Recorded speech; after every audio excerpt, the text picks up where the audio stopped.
नमस्कार, मैं कमलेश कबीर आपका एक बार फिर स्वागत करता हूं इस नए एपिसोड में। आज के इस एपिसोड में हम बात करेंगे संसद में आज चर्चा हो रही है वंदे मातरम को लेकर। अब सवाल यह उठता है कि अचानक से वंदे मातरम पर संसद में चर्चा क्यों, जबकि एसआईआर के ऊपर लगातार विपक्ष जो है वो ये मांग रख रहा था कि एसआईआर पर चर्चा होनी चाहिए। अब इस सवाल का जवाब हम ढूंढते हैं कि एसआईआर पर चर्चा क्यों नहीं। तो संसद में अगर विपक्ष या क्वेश्चन आवर में कोई सवाल पूछा जाता है तो उसका जवाब संबंधित मंत्रालय को देना होता है, और जब संबंधित मंत्रालय की बात होती है तो चुनाव आयोग स्वतंत्र संस्था है, वो केंद्र सरकार के या हम कहें कि केंद्र सरकार के अधीन नहीं है। इसलिए सवाल यह उठता है कि उसके ऊपर जवाब कौन देगा।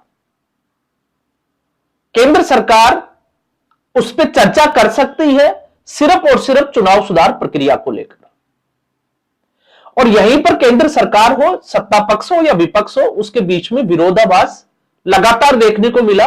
या फिर हम कहें कि जब से पिछले कुछ सालों से हमने देखा है कि लगातार संसद के हर सत्र में विपक्ष जनता के मुद्दों को छोड़कर एक तरीके से नरेंद्र मोदी के खिलाफ एक नैरेटिव सेट करने के लिए लगातार जो है वो हर सत्र को हंगामे की भेंट चढ़ने के लिए लगातार हो हल्ला करता है। लेकिन इसी बीच सरकार ने सहमति बनाई कि एसआईआर के ऊपर चर्चा होगी, लेकिन साथ पे वंदे मातरम के ऊपर भी चर्चा होगी। वंदे मातरम राष्ट्रगीत है, और वंदे मातरम पर चर्चा इसलिए जरूरी है क्योंकि 1950 में जब वंदे मातरम को स्वीकार किया गया, संविधान के अनुच्छेद 51 के क्लोज ए के अनुसार, तो राष्ट्रगान जनगण मन उसको तो संवैधानिक दर्जा दिया गया, लेकिन वंदे मातरम को संवैधानिक दर्जा नहीं दिया गया। तो पहले वंदे मातरम का इतिहास और फिर एक ठगों की गैंग ने किस तरीके से इस देश को ठगा, हम उसका पूरा विश्लेषण जो है वो इस वीडियो में करेंगे। तो 7 नवंबर इस तारीख को संविधान दिवस वंदे मातरम दिवस के रूप में इसको मनाया जाता है। तो 7 नवंबर एक महीना हो गया, और यह इसलिए क्योंकि इसकी रचना बंकिम चंद्र चटर्जी ने इसकी जो रचना की, और रचना करने के बाद में इसको सबसे पहली बार जो प्रकाशित किया गया वो प्रकाशित किया गया बंग दर्शन पत्रिका में, जो कि बंग का मतलब यहां पर बंगाल से है। 7 नवंबर 1875 को पहली बार इसका प्रकाशन किया गया। उसके बाद में बंकिम चंद्र चटर्जी का एक उपन्यास था आनंद मठ। तो आनंद मठ में इसको या आनंद मठ का अभिन्न अंग या अभिन्न हिस्सा बनाया गया 1882 को। और उसके बाद में चाहे वो सुभाष चंद्र बोस हो, फिर रविंद्रनाथ टैगोर हो, जवाहरलाल नेहरू हो, इन सब ने इसको स्वीकार किया राष्ट्रगीत के ऊपर। और क्यों स्वीकार किया गया? क्योंकि जब बंगाल का विभाजन हुआ तो उस वक्त अंग्रेजों की जो दमनकारी नीति थी, उस दमनकारी नीति के विरोध में जब यह राष्ट्रगीत या हम कहें कि वंदे मातरम गाया जाता था, इसका नारा लगाया जाता था, तो सभी जो क्रांतिकारी थे उनमें यह जोश भरने का काम करता था। तो एक तरीके से हम कहें कि आजादी का जो नारा था उसका स्लोगन के रूप में जो है वो ये प्रसिद्ध होता चला गया।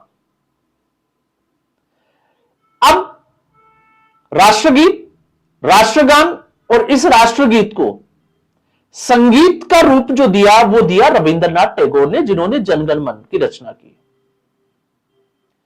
अब ऐसी स्थिति में आजादी के 75 साल बाद में एक बार फिर, और वो भी संसद में, वंदे मातरम की चर्चा होना यह कोई सामान्य घटना तो हो नहीं सकती।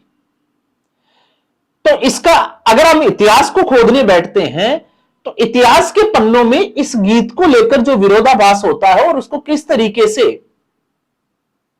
विकृत किया गया, एक विकृत मानसिकता के चलते, या हम कहें कि मुस्लिम तुष्टीकरण के चलते। और जब हम इसकी देखते हैं तो सिर्फ और सिर्फ अपनी राजनीति चमकाने के लिए। अब आप में से कुछ लोग हो सकते हैं जो जवाहरलाल नेहरू और महात्मा गांधी, इन दोनों को आजादी का एक बड़ा जो है वो स्वतंत्रता संग्राम के सेनानी के रूप में आप कह सकते हैं, लेकिन आज की जो समस्याएं हैं उन समस्याओं में से इन दो व्यक्तियों का नाम निजी तौर पर अगर आप देखोगे तो आप इसको इनकार भी नहीं कर सकते।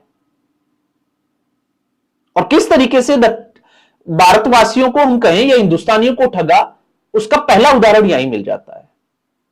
मुस्लिम लीग, मुस्लिम लीग को साथ लाने का काम जो था वो था महात्मा गांधी का, क्योंकि महात्मा गांधी को यह लगता था कि बिना मुस्लिम लीग के देश को आजादी दिलाना बहुत मुश्किल है, इसलिए हिंदू और मुसलमानों को एक अम्ब्रेला के नीचे आना ही पड़ेगा। तो मुस्लिम लीग को अगर साथ में ले आते हैं तो मुसलमान जो है वो अपने आप साथ में आ जाएंगे।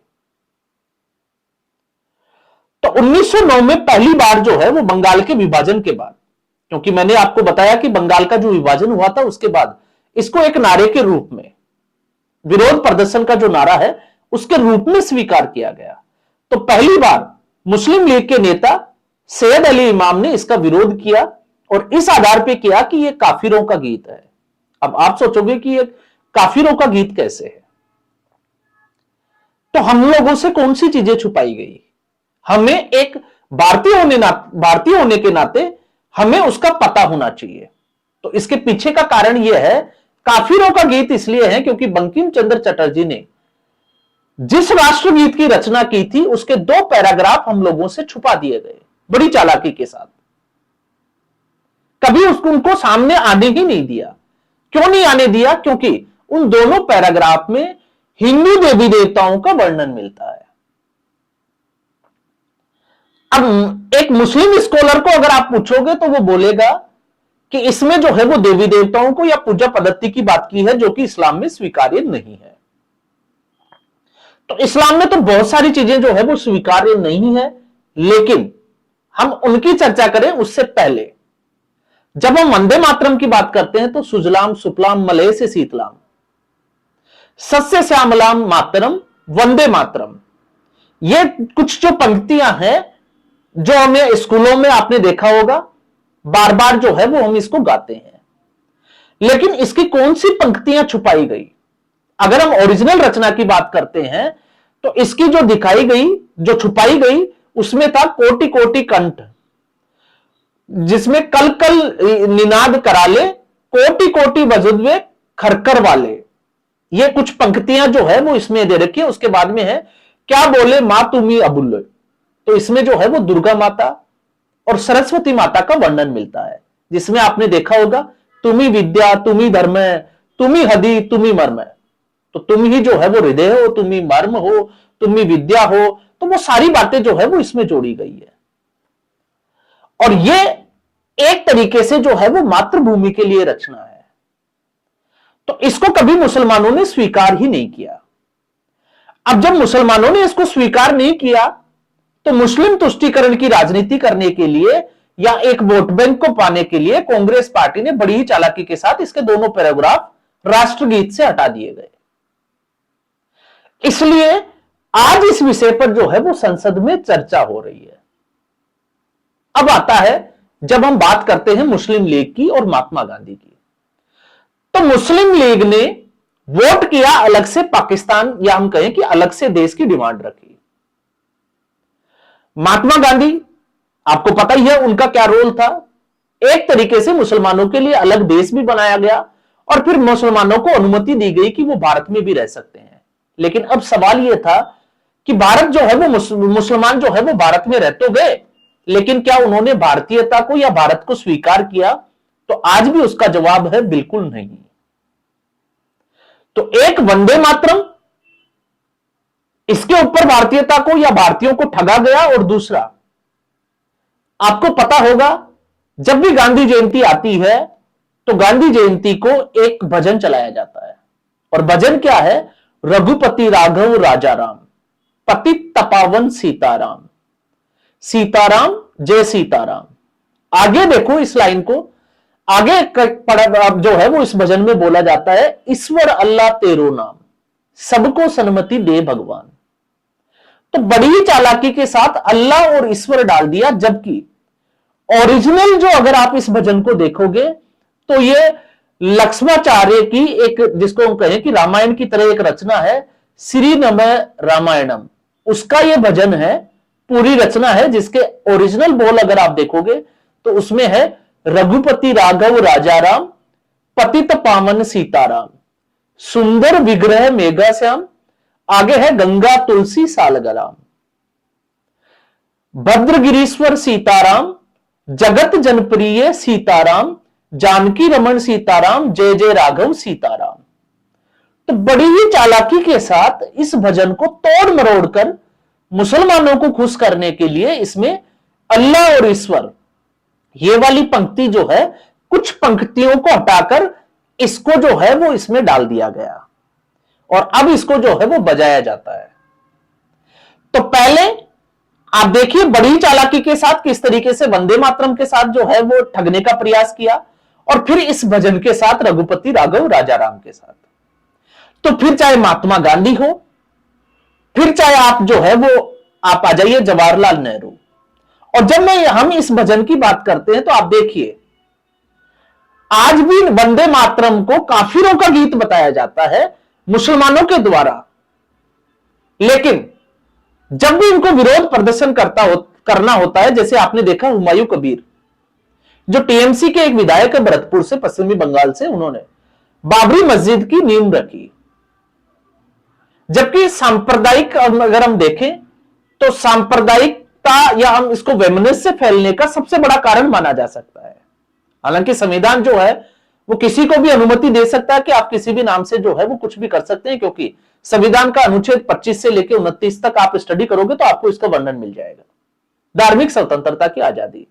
लेकिन सवाल यह उठता है कि बाबरी ही क्यों, और जब बाबरी की नींव रखी जाए तो सर तन से जुदा के नारे क्यों?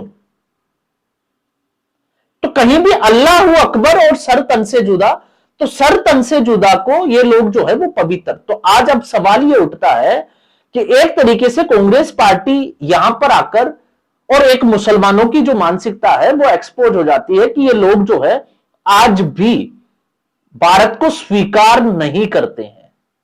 तो जिन लोगों को भ्रम है, गंगा जमुना तहजीब याद आती हो, जमहूरियत की बात करते हो, इन लोगों के लिए एक जो है वो ये बड़ा सबब है। अब हम आ जाते हैं तीसरी बार कब ठगा। तो उसके बाद 1975 में आपातकाल लगाकर भारत जो संविधान है उसकी प्रस्तावना में सेकुलर और सोशलिस्ट दो शब्द डाले गए, और वो दोनों शब्द डाले गए इंदिरा गांधी के समय में। तो इंदिरा गांधी ने भी जो है वो एक तरीके से अगर आप देखोगे तो कांग्रेस की परंपरा जिस तरीके से है उसी तरीके से फिर एक बार जो है वो भारतीयता को ठगने का प्रयास किया गया। और आज स्थिति यह बनी हुई है कि हिंदू बाहुल्य होकर हिंदू जो है वो इस देश में हिंदुओं के खिलाफ इस देश में जो है वो एक तरीके से पूरा प्रोपेगेंडा चलाया जाता है। और वो इसलिए क्योंकि 14% से अगर एक्चुअल में आप देखोगे तो 2% से कम आबादी वाले को जो है वो अल्पसंख्यक का दर्जा देना होता है, लेकिन 14% से ज्यादा आबादी होने के बावजूद अभी भी वो लोग ये कहते हैं कि वो अल्पसंख्यक है। तो आप सोच सकते हैं कि अल्पसंख्यक कौन है। आज एक बुद्धिजीवियों का वर्ग जो है वो सुप्रीम कोर्ट में जाकर यह दुहाई देता है मानवाधिकार की आड़ में कि रोहिंग्याओं को घुसपैठिया नहीं कहना चाहिए। तो जो लोग बांग्लादेश से अवैध तरीके से भारत में घुस गए और अब बांग्लादेश वापस जा रहे हैं, तो वो उनको घुसपैठिया नहीं कहोगे तो क्या कहोगे? तो उन्होंने जो है वो शरणार्थियों की, जो रिफ्यूजी थे और घुसपैठिया, उनको एक ही ढांचे में खड़ा कर दिया और सीजेआई सूर्यकांत के खिलाफ एक बड़ा मोर्चा खोल दिया, क्योंकि सूर्यकांत जो अभी सीजीआई है उन्होंने एक टिप्पणी कर दी कि घुसपैठियों के लिए हम रेड कारपेट नहीं बिछा सकते। तो बुद्धिजीवियों ने चिट्ठियां लिखना शुरू कर दिया। तो आज की जरूरत के हिसाब से संसद में अगर वंदे मातरम को जगह दी गई है, उसके ऊपर बहस हो रही है, तो इसको एक अच्छा कदम माना जा सकता है, क्योंकि हर भारतीय को पता होना चाहिए कि आखिर किन चीजों को किस तरीके से छुपाया गया। जिस तरीके से संविधान निर्माताओं ने, अब यहां पर संविधान निर्माता पे मेरा जो है वो क्रेडिट भीमराव अंबेडकर को बिल्कुल भी नहीं है, क्योंकि उस जो निर्माण करने वाली जो लिस्ट थी उस लिस्ट में बहुत सारे अच्छे अच्छे विद्वान लोग शामिल थे। उस ड्राफ्टिंग कमेटी के चेयरमैन थे भीमराव अंबेडकर। तो अगर किसी नीले कबूतर को कोई शंका हो तो मैं पहले ही क्लियर कर देता हूं, क्योंकि बहुत सारे लोग इसमें शामिल थे। उन सभी लोगों ने भारत का जब संविधान बनाया तो ओरिजिनल जो संविधान था उसमें भी भगवान राम से लेकर कृष्ण हो या फिर आपने देखा होगा साथ में चाहे वो हनुमान जी हो, उनके चित्र भी जो है उसमें रखे गए। लेकिन आज उनकी भी कोई चर्चा करता हुआ नजर नहीं आता कि उन्होंने क्यों रखे, जबकि जो नए नए बौद्धि बने हैं वो हिंदू देवी देवताओं को गाली देते हैं।